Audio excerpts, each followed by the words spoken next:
There's a theory that Metroid Prime, the creature, is actually a Lamorn that traveled back in time and underwent Metroid Fusion. I have a similar theory about the green energy found in Metroid Prime 4. So I thought, if time travel can be used for one theory, then why not another? In this video, I'm going to delve into a few ways of how I think it all could tie together. I think that green energy is tied directly to Phazon. Phazon is radioactive. Radiation is usually depicted as glowing green. The green energy makes things glow green. They both have similar properties, and green energy contains teratogens, an organic mutagen which can interfere with cellular growth, similar to Phazon. Green energy is supposedly a form of life energy, which adds up because Phazon is like some kind of living organism. Both have a crystal form, and Phazon is known to change colors, at least to red, and blue and green are only one color away from each other anyway. The question is, did Phazon create green energy, or did green energy create Phazon? Or both? One theory is that green energy is Phazon that has gone through a full cycle and become neutralized. Green energy makes blue Phazon becomes red when it becomes unstable enough. We assume it's purple in between. Red continues down the primary color wheel to orange, then yellow, then finally green, where it becomes a neutralized liquid.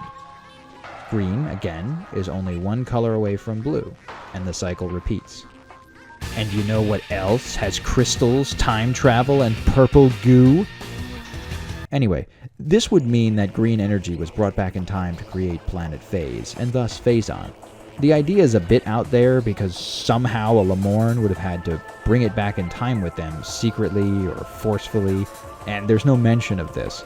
Shitoya could have done it because he was the last of the Lamorn, but what, did he take one of those big missiles with him? A bucket of liquid, a cart of crystals? Somebody mentioned how there's 13 Lamorn, like the 13 apostles, and that one of them could have been a traitor. 13 is also just an unlucky number, which fits their bad luck, I suppose. But if there was a traitor in a sense, then it could have been whoever created the Phazon or the green energy epidemic, and that could have been Shitoya. It is possible that after none of the other 12 Lamorn returned, Shitoya decided to make a last-ditch effort, leave the planet, and use the green energy to try to continue the Lamorn somewhere else. And that became Planet Phase. Because they have the green energy shower rockets, so he totally could have put that on another planet. I mean, that's kind of their MO, right? Spreading strange goo across the planet. Why not to a new planet? But okay, regardless if green energy created Phazon and Planet Phase or not, how could Phazon create green energy? Planet Phase exploded at the end of Prime 3. Seemingly, so does all of Phazon, and the crisis is over. Was it just the surrounding Phazon? Is there any left in the universe out of range or something? Isn't it possible that a Leviathan has been floating through space for thousands of years and strikes Viewros? But alright, let's say you don't buy into that idea, that a Leviathan survived after the events of Prime 3. Maybe it didn't travel through space. Maybe it traveled through time. Carvex had an interesting scan log in Prime 4. Quote, "In the distant past, a mass of burning rock fell from the sky to the jungles of Viewros. Once this rock, which itself was poisonous, had cooled and hardened, a small carnivorous plant took in the poison it carried. The plant did not succumb to the poison. It thrived, growing to rule over the jungle. In time, the priest Thessar became the first the plant could convey its thoughts to, and named it Carvex. Later, at their urging, Carvex eventually relocated to the garden within the Lamorn Temple of Memory. There it ruled as it did the jungles, and it came to preside over Lamorn funerals." What is the only instance of poison meteors that we know of? Are we to assume that this is just one giant coincidence and not clearly a reference to Phazon and the Leviathans? I propose that a Lamorn sent a Leviathan forward in time using an artifact like the one in the beginning of Prime 4, or its own portal from Prime 3. This was the meteor carrying poison that Carvex absorbed. I believe that led to the creation of green energy, the liquid form found in flare pool lava that was believed to be naturally occurring. Now, how much sense this makes is up for debate. Like, wouldn't the artifact send it to the same point in time where Samus ended up? If so, then why is no Lamorn present when Samus arrives? Could the artifact be modified to send it to a specific place in time? Why was the Leviathan sent? Was the Leviathan sent to Viewros to corrupt it, or to protect the past, since the future was already doomed anyway? Perhaps a Lamorn was on planet Phase and recognized Phazon's similar properties, and saw that it could evolve life on the planet long before they got there, so there'd be no risk of them corrupting themselves. Because, you know, that worked out so well the last time. We just had the color wrong. Maybe blue will work. I feel like the lesson to be learned from these guys is more about hubris than pity. Lamorn is a portmanteau of lament and mourn, and Griever derives from grieve. Their whole race is just sad. Lamorn, more like Lamau, right? But then this is a time loop, right? Green energy is what created Phazon, but Phazon is what created green energy. Yes, in the same way that the sacred tree created the memory fruit, and the memory fruit is what creates the sacred tree. It is possible that green energy didn't create planet Phase and Phazon, while still having Phazon create green energy, which still leads to the time loop of the sacred tree and the memory fruit. And it's totally possible that neither of those would be possible without a Leviathan dumping Phazon, which was absorbed by Carvex. I had a theory about the Lamorn possibly influencing the Chozo technology even. Like, that would explain how the suits work for Samus. The Chozo based their tech off of the Lamorn, who based theirs off of Samus because of the time loop shenanigans. The Luminoth also had similar tech. They were inspired by the Chozo, so possibly because of the Lamorn as well. Then again, a lot of the thematics and gameplay designs carry over between the games. How much can you really change, you know? I wonder how the Lamorn went about traveling after they went back in time. Like, did they have a ship or anything? Maybe they brought one of their motorcycles that they love making so much? Or did they just walk around using psychic energy to float the artifact with them the whole time? Anyway, that's another part of the time loop theory, that the tree Samus plants at the end of the game becomes the sacred tree we see throughout the game. What lends credence to this theory is that Samus puts Takobi's necklace of the sun god Solon on the tree she plants, and in the green crystal depositing scene, a red glare is seen coming from the tree, likely from said necklace. People are not sure exactly where Samus is at the end of the game. It could make sense that it's Tanimar, as that's where they were traveling back to, and it resembles the opening level on Tanimar. It also resembles the area from Sylux's flashback cutscene, which may also be Tanimar. But the Master Teleporter took damage at the end of the game and was about to explode, so it's totally possible she ended up somewhere else. I do believe she ended up somewhere else.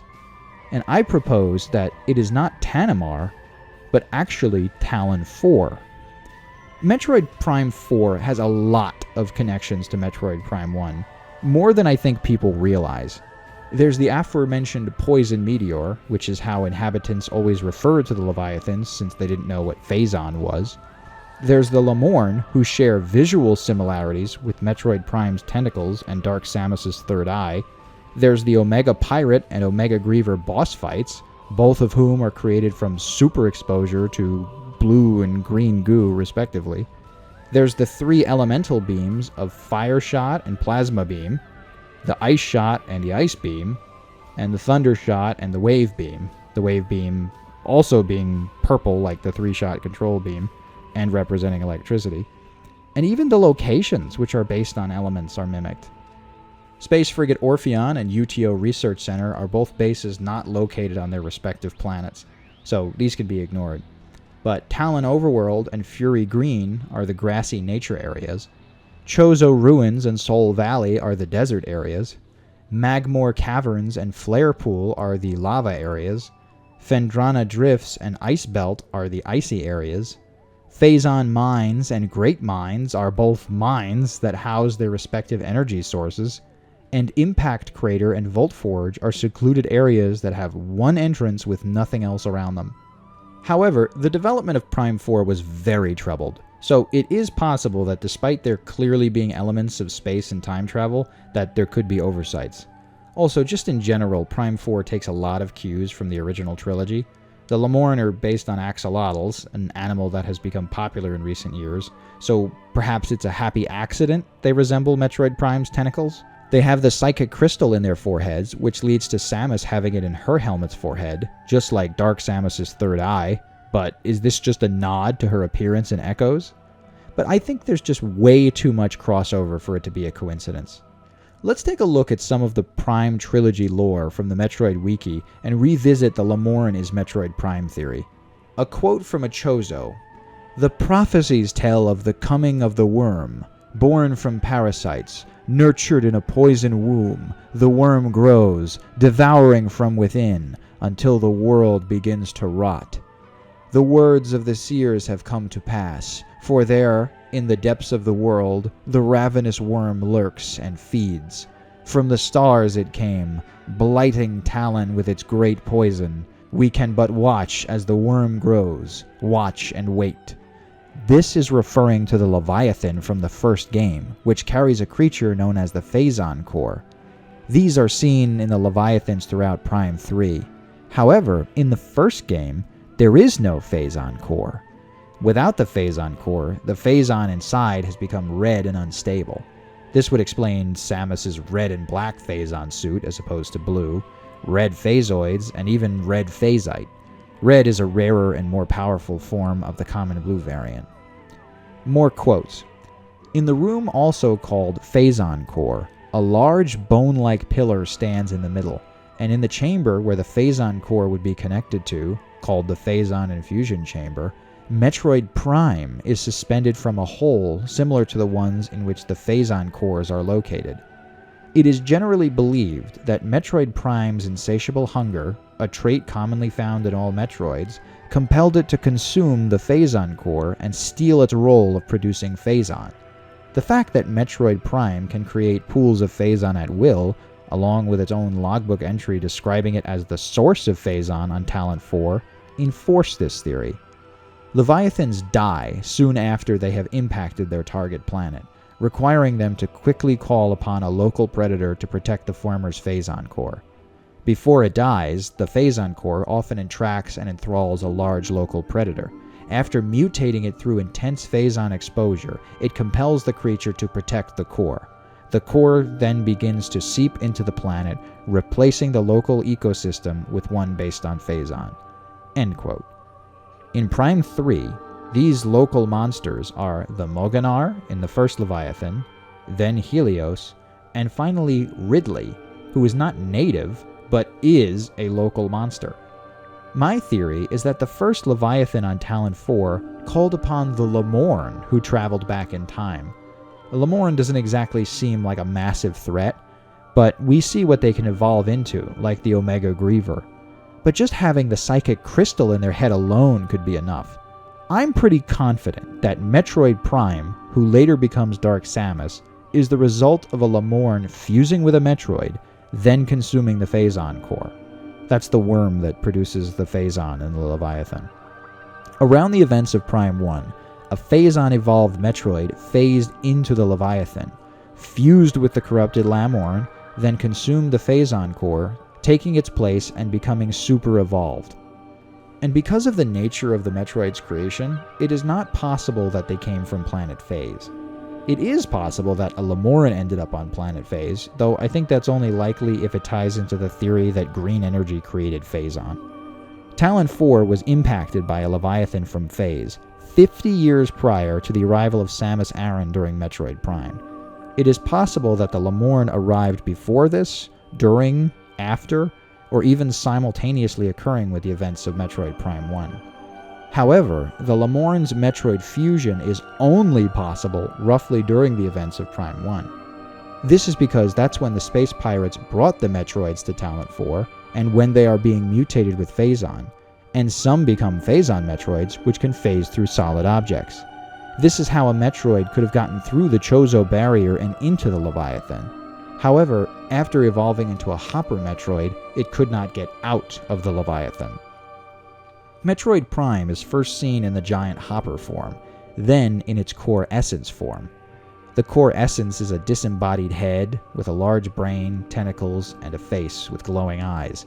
It's made of some kind of energy that can only be seen using a special visor, similar to how certain psychic elements in Prime 4 can only be seen using the psychic visor. The tentacles, face, and eyes resemble the Lamorn, plus what other creatures have normal faces like that. The veins, floating life force nature, relate to a Metroid, and the big brain is also very fitting, considering the area of the Leviathan it is in is essentially the skull. Then, Dark Samus's third eye in her forehead resembles the psychic crystal in the Lamorn's foreheads, and Samus's helmet in Prime 4. I bet without the psychic crystal, it probably couldn't have become an essence of its own.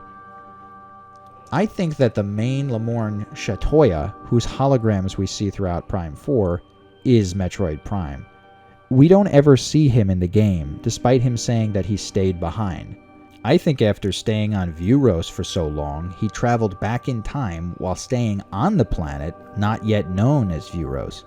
I mean, it makes a lot of sense for one of the Lamorn to travel back in time, but staying on their own planet to try and save it. And one of the Lamorn was a master of the elements, perhaps Shatoya, and so was Metroid Prime, because you needed to switch between the different beam elements to defeat it. So then we return to the reasoning. Could Shatoya have tried to prevent the Great Tragedy by going back in time and intercepting the Leviathan, then sending it forward in time to an already doomed planet? But then, was another Leviathan sent to the same planet? So did Shatoya then try to prevent the Great Tragedy by killing and or replacing the Phazon core inside of it? Or did it merely succumb to the Phazon core? Perhaps Shatoya sent out the Leviathans as some sort of twisted way of keeping the Lamorn alive. This would also explain how Dark Samus knew to go to Planet Aether, because she's a Lamorn, and the Lamorn created Planet Phase, and sent the Leviathans to spread Phazon. Or did Shatoya go back in time to find the Chosen One, but end up in this situation? That could explain why Metroid Prime scowls at Samus. Finally, their savior has arrived to finish them off. I'd hate her too. Samus tries to kill the thing while it's literally just fighting for its survival. Maybe the reason it fuses with a Metroid at all is because it can't survive on its own without a body. This is why it has a Metroid's body, and then steals Samus's Phazon suit at the end of Prime 1. She became an unstable being of pure Phazon, lost the ability to produce Phazon, and now has to absorb it. One more last-minute idea I just had. In Prime 3, Aurora Unit 313, the organic supercomputer, becomes symbiotically linked with Planet Phase. This is how Dark Samus was able to send out Leviathans targeted at planets at will. Aurora Unit 313 somehow fuses with the bioessence of Dark Samus in the final boss fight, similar to how the core essence of Metroid Prime fused with a giant hopper Metroid in Prime 1. Once Dark Samus fused with it, and Samus destroys it, Dark Samus is finally defeated. The destruction of the Aurora unit begins a chain reaction caused by the symbiosis with Planet Phase that causes the planet to explode. Phase is a sentient planet, and Phazon is semi-sentient. This could make them like some kind of hive mind. So perhaps that's why all the Phazon is seemingly destroyed when the planet blows up. But the whole goal of Phazon is to completely corrupt a planet and presumably create new planet phases. Isn't it possible that there exists more than one Planet Phase, and that's how a Leviathan was sent to Viewros thousands of years after the destruction of Planet Phase? This would help simplify things too. Like, instead of there being two Leviathans going to Tallon IV and one was sent to the future, it's just the one. And perhaps the artifact we see in Prime 4 was the one Shatoya brought back to the past. Also, it would reintroduce Phazon, which I think is a core element of the Prime series. And I just don't buy into the idea that every speck of Phazon in existence is gone because Planet Phase blew up. Like, that's just not how explosions work. Heck, maybe that Planet Phase wasn't even the original one. Wouldn't that be a twist? Or I'm overthinking all of this. The problem with figuring this out is there might not be quite enough info just yet to tie it all together with the Lamorn, and Prime 4 deliberately being vague about time travel. But also because the trilogy gives enough of an explanation as to how Metroid Prime was created, and the Lamorn being added in complicates it. So, I know that was a lot, but in summary, I think that Phazon and green energy are directly connected, and that a Leviathan somehow hit Viewros. I think that Tallon IV is Viewros in the past, and that Shatoya traveled there, was corrupted by Phazon, fused with a Metroid, and became Metroid Prime. I hope you enjoyed this 6-page long theory video about Metroid Prime 4, and please, if you have any ways of making more sense of this, comment below so I can read it and we can discuss. I really want to wrap my head around this. So, thank you so much for watching, and I'll see you next time.